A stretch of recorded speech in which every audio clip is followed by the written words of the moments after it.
Amazon காடுகளில் பல புதையல்களோட அதிநவீன நாகரிக மக்களை கொண்ட ஒரு நகரம் இந்த உலகத்துலேருந்து மறைக்கப்பட்டு இருக்குன்னு சொன்னால் உங்களுக்கு என்ன தோணும்? இதை கேட்குறதுக்கு ஏதோ படத்தில் வர கதை மாதிரி இருக்குதுல்ல.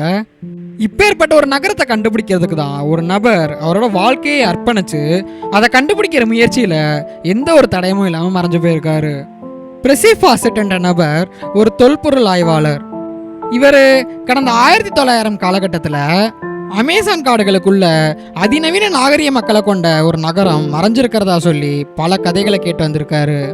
இந்த கதைகளில் சொல்லப்பட்டிருக்க இந்த ஒரு நகரம் உண்மையிலேயே இருக்கிறதா சொல்லி இவர் ஆணித்தனமாக நம்ப ஆரம்பித்தது மாத்திரம் இல்லாமல் இந்த ஒரு நகரத்துக்கு ஜீனு சொல்லி இவர் பேரும் சூட்டியிருக்காரு. ஃபெசட்டோட நம்பிக்கை என்னவா இருந்துச்சுன்னா, இந்த ஒரு நகரம் ஒரு மேம்பட்ட நாகரிகத்தோட தாயகமாக இருக்கும்னும், அது மாத்திரம் இல்லாமல் இந்த ஒரு இடத்துல நம்மளால் கற்பனை கூட பண்ணி பார்க்க முடியாத அளவுக்கு செல்வங்களும் அறிவும் நிறைஞ்சிருக்கும்னு சொல்லி இவர் நம்புகிறாரு.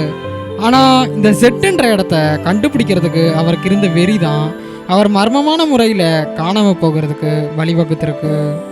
இதை பற்றி முழுசாக தெரிஞ்சுக்கிறதுக்கு டைட்டிலுக்கு மேலே இருக்கிற லிங்கை ப்ரெஸ் பண்ணி பாருங்கள்.